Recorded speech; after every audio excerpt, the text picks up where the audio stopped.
창밖으로 스며드는 새벽 공기는 축축한 흙냄새를 품고 있었다.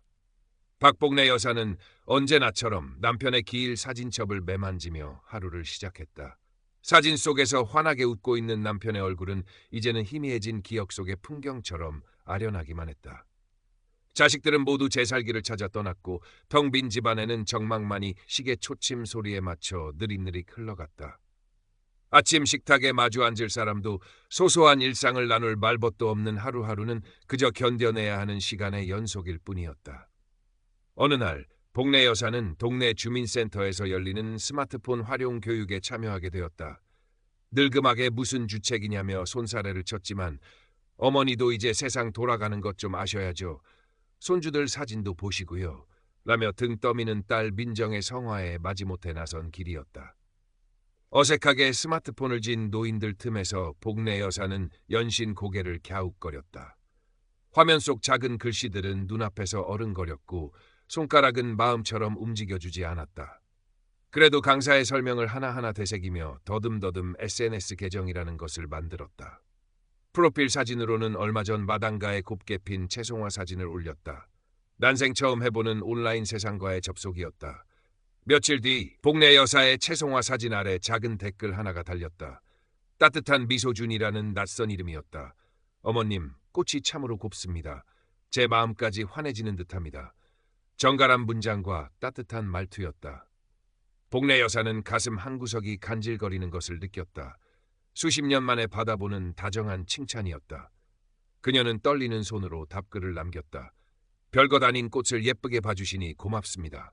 곧이어 따뜻한 미소준으로부터 개인 메시지가 도착했다. 혹시 괜찮으시다면 종종 이렇게 이야기 나눌 수 있을까요? 어머님의 글에서 따뜻한 마음이 느껴져서요. 그날부터 준과의 대화는 복래 여사의 적막한 일상에 작은 파문을 일으켰다. 그는 매일 아침이면 어김없이 문안 인사와 함께 감미로운 시 한 구절이나 잔잔한 클래식 음악 링크를 보내왔다. 자신을 해외에서 작은 사업체를 운영하는 교포사업가라고 소개한 그는 몇 해 전 아내와 사별하고 홀로 지내는 외로움을 종종 내비치며 복래 여사의 처지에 깊이 공감하는 듯했다. 복래 여사는 그의 말 한마디 한마디에 귀를 기울였고 그의 슬픔에 함께 아파했다. 주는 복래 여사가 평생 가족을 위해 헌신하며 살아온 이야기를 묵묵히 들어주었고 그녀의 작은 푸념조차 따뜻하게 받아주었다. 복래 여사는 준과의 대화 속에서 잊고 지냈던 설렘을 느꼈다. 남편이 살아있을 때조차 느껴보지 못했던 다정함과 존중이었다. 주는 그녀를 복래 씨 혹은 아름다운 복래 여사님이라고 불렀고 그녀의 소소한 생각이나 감정 표현에도 진심으로 귀 기울였다.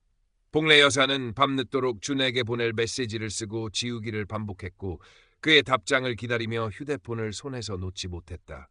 그녀의 얼굴에는 오랜만에 웃음꽃이 피어났고 발걸음도 한결 가벼워졌다. 시장에서 갈 때면 자신도 모르게 화사한 색깔의 스카프에 눈길이 갔고 거울 앞에서 매무새를 다듬는 횟수도 늘었다. 딸 민정은 어머니의 변화를 가장 먼저 눈치챘다. 부쩍 밝아진 표정과 손에서 떠나지 않는 휴대폰. 처음에는 어머니에게도 황혼의 로맨스가 찾아온 것일까 싶어 흐뭇한 마음도 들었다. 하지만 어머니가 누군가와 밤늦도록 통화하거나 금융거래 앱을 들여다보는 모습이 잦아지면서 민정의 마음속에는 불안감이 싹트기 시작했다. 엄마, 요즘 통화하는 분 누구세요? 혹시 이상한 사람은 아니고요? 민정의 조심스러운 물음에 복래 여사는 그냥 아는 사람이다. 내 걱정이나 해라. 라며 예민하게 반응했다. 준과의 관계는 더욱 깊어졌다. 그는 복래 여사의 생일을 기억해 작은 건강식품 세트를 국제 우편으로 보내왔고 가끔은 영상통화를 걸어와 자신의 물론 도용한 사진 속 인물의 모습을 보여주며 복래 여사를 안심시켰다. 화면 속 준은 부드러운 미소와 지적인 분위기를 풍기는 중년 신사였다. 복래 씨, 제가 하는 일이 마무리되는 대로 한국으로 돌아갈 생각입니다. 그땐 가장 먼저 당신을 찾아뵙고 남은 인생을 당신 곁에서 함께하고 싶습니다. 그의 달콤한 속삭임에 복래 여사는 황홀감에 젖어들었다. 그녀는 준과의 행복한 미래를 그리며 그가 한국에 올 날만을 손꼽아 기다렸다. 그러던 어느 날 준으로부터 다급한 메시지가 도착했다. 복래 씨, 정말 죄송하지만 급히 도움이 필요하게 되었습니다. 한국으로 보내려던 사업 자금이 세관에 묶여버렸어요. 당장 해결하지 않으면 큰 손해를 보게 됩니다. 혹시 아주 잠시만 융통해 주실 수 있을까요? 돈은 들어오는 대로 바로 갚겠습니다. 액수는 복래 여사가 감당하기에는 적지 않은 돈이었다. 그녀는 밤새 고민했다. 평생 남에게 아쉬운 소리 한 번 안 하고 살아온 그녀였다. 하지만 준의 절박한 목소리와 그의 얼굴이 눈앞에 어른거렸다. 이 사람이라면 믿을 수 있지 않을까? 곧 한국에 와서 내 곁을 지켜줄 사람인데. 다음 날 아침 복래 여사는 떨리는 손으로 은행을 찾았다. 이것이 모든 비극의 시작이라는 것을 그때는 알지 못했다. 첫 번째 송금은 비교적 소액이었다. 복래 여사는 평생 쌈짓돈으로 모아두었던 돈의 일부를 준에게 보냈다. 준은 연신 고맙다는 말과 함께 곧 모든 것이 해결될 것이라고 그녀를 안심시켰다. 며칠 뒤 그는 다시 연락해와 세관 문제는 해결되었지만 갑작스러운 건강 문제로 긴급 수술을 받아야 한다며 더 큰 액수의 돈을 요구했다.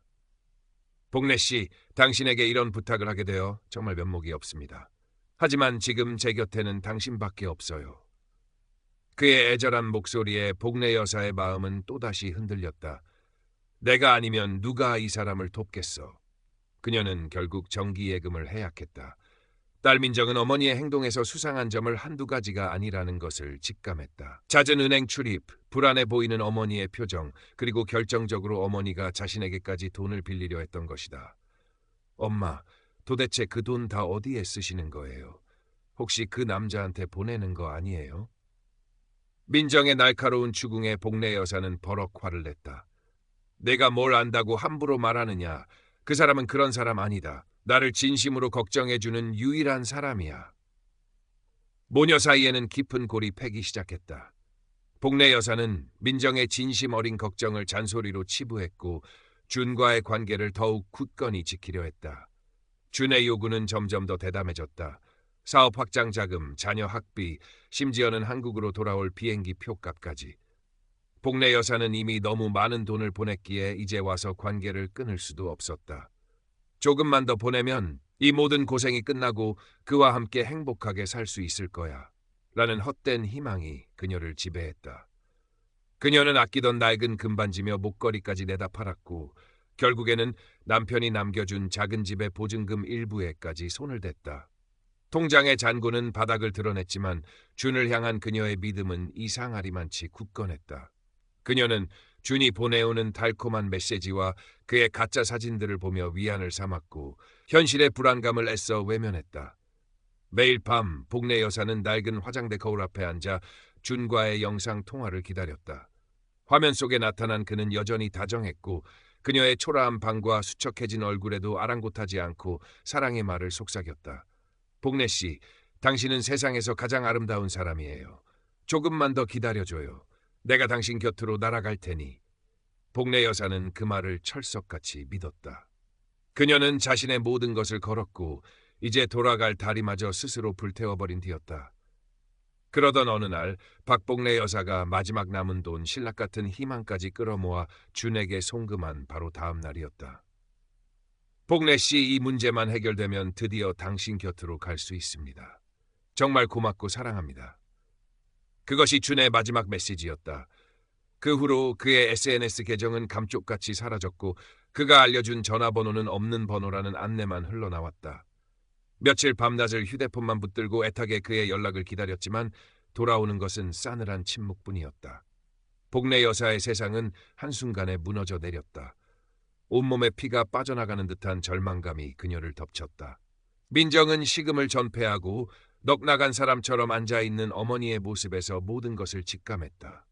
더 이상 어머니의 고집에 휘둘릴 수 없다고 판단한 그녀는 어머니의 방에서 우연히 발견한 송금 내역서와 스마트폰에 남아있는 준과의 대화 기록을 가지고 어머니를 거의 반강제로 끌고 경찰서로 향했다. 경찰서 민원실은 생각보다 부산했다. 접수 창구의 젊은 경찰은 민정의 설명을 듣는 내내 미간을 찌푸렸다. 전형적인 로맨스 스캠 수법입니다. 어머님 같은 노인분들을 대상으로 한 최근에 이런 사건이 부쩍 늘었습니다. 경찰의 입에서 나온 말은 냉정하고 건조했다. 돈을 되찾을 가능성은 희박하다는 절망적인 이야기가 이어졌다. 박복래 여사는 그 자리에 주저앉아 버렸다. 자신이 평생 모은 돈, 남편이 남긴 마지막 흔적, 그리고 난생 처음 느껴본 설렘과 희망까지 모든 것이 한낱 신기루처럼 사라져버렸다는 사실을 받아들일 수 없었다. 그녀는 경찰서 한 구석에서 어린아이처럼 목 놓아 울었다. 쓰러진 어머니를 부축하며 집으로 돌아오는 길, 민정의 마음은 천 갈래만 갈래로 찢어지는 듯했다. 어머니에 대한 안타까움, 사기꾼에 대한 분노, 그리고 그동안 어머니의 외로움을 제대로 헤아리지 못했던 자신에 대한 자책감이 뒤엉켜 숨막히는 고통으로 다가왔다. 집에 돌아온 복래 여사는 마치 영혼이 빠져나간 사람처럼 멍하니 창밖만 바라보았다. 방 안에는 준이 보냈던 싸구려 스카프와 건강식품 상자가 덩그러니 놓여 있었다. 한때 그녀에게 삶의 의미를 부여했던 물건들이 이제는 조롱처럼 느껴졌다. 몇 달의 시간이 흘렀다. 박복래 여사는 병원에서 퇴원했지만 그녀의 마음은 여전히 깊은 겨울 속에 갇혀 있었다. 사람들을 만나는 것도 외출하는 것도 꺼렸고 밤이면 악몽에 시달렸다. 민정은 직장을 잠시 휴직하고 어머니 곁을 지켰지만 한번 무너진 어머니의 마음을 일으켜 세우는 것은 쉽지 않았다. 사기꾼은 여전히 잡히지 않았고 돈은 단 한 푼도 돌려받지 못했다는 소식만 간간히 들려왔다. 어느 늦은 저녁, 민정은 말없이 마당과 채송화를 바라보는 어머니의 야윈 어깨를 가만히 감싸 안았다. 복래 여사는 힘없이 딸의 손을 잡았다. 그녀의 눈가에는 메마른 눈물 자국이 선명했다. 방 한 구석, 먼지 쌓인 탁자 위에는 준이 첫 댓글을 남겼던 채송화 사진이 액자 속에 놓여 있었다. 한때 설렘으로 가득했던 그 사진은 이제 지울 수 없는 상처의 증거처럼 보였다. 복래 여사는 천천히 액자로 다가가 떨리는 손으로 사진을 꺼냈다. 그리고 한참을 말없이 바라보던 그녀는 사진을 반으로 접어 조용히 서랍 깊숙한 곳에 넣었다. 잊을 수도 용서할 수도 없는 기억이었다. 하지만 언젠가는 아주 오랜 시간이 흐른 뒤에는 그저 희미한 풍경으로 남을 수 있기를 바랄 뿐이었다.